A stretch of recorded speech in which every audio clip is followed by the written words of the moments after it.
Here's something I had to accept on my awakening journey.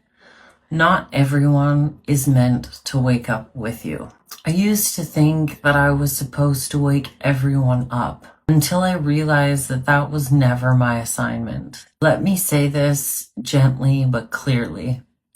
I am not here to save everyone. Some people, or NPCs, are deeply plugged into systems, identities, and narratives that give them a sense of order and safety. And when that's the case, they don't want awakening. They want stability. And that doesn't make them bad people.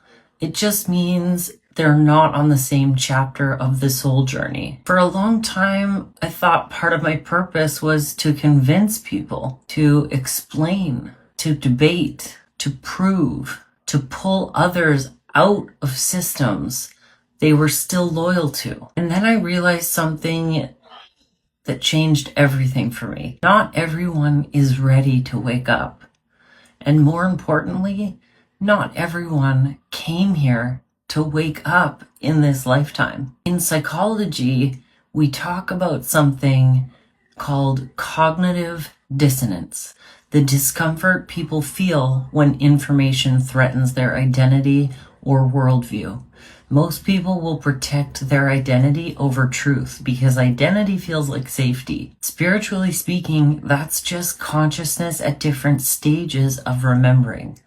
Some souls are still learning through structure, routine, and the familiar story. Others are here to question the story entirely.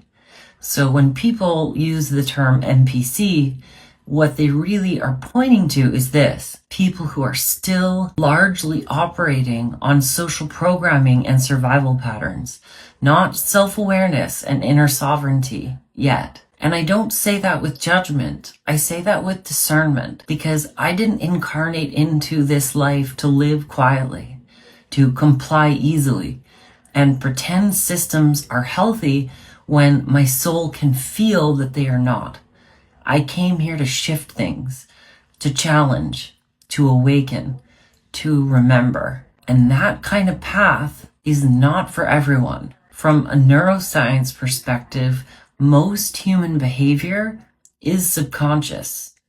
Over 90% of our daily decisions are driven by habit and pattern, not conscious thought.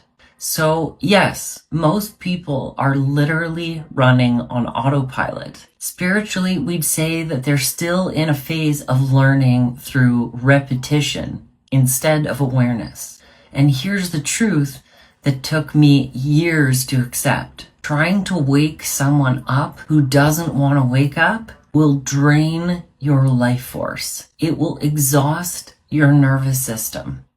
It will harden your heart, and it will pull you off your actual purpose. Because some of us didn't come here to blend in. We came here to disrupt unconscious cycles, to question power, to question authority, to break generational collective patterns, to activate remembrance. So when I say I choose to speak to the awake, what I mean is I choose resonance over resistance. I choose conversations with people who are already feeling that something isn't right, who are already sensing that there's more to this reality than what we were taught. I'm not here to drag people out of comfort or out of their robotic state.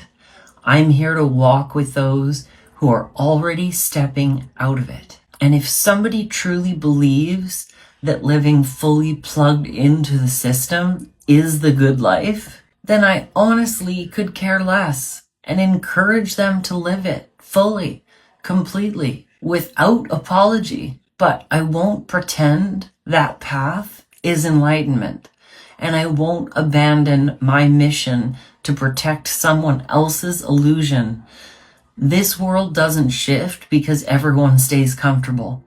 It shifts because some souls refuse to sleep through it. And if you're here listening to this, feeling this, you already know which kind of soul you are. So no, I don't waste my energy trying to wake people up who are comfortable being asleep. I don't chase people who are deeply invested in the system working exactly as it is. I choose to pour into those who are already questioning, already feeling the cracks, already hearing the call, because awakening isn't something you can force. It's something you respond to. And if someone truly feels fulfilled living life on autopilot, as a sheep, an NPC, whatever you want to call it, I genuinely wish them peace in that path. But it's not mine. And I won't shrink my mission to make others more comfortable. Some of us didn't come here for compliance. We came here for consciousness. And if that resonates with you, you're exactly who I am speaking to.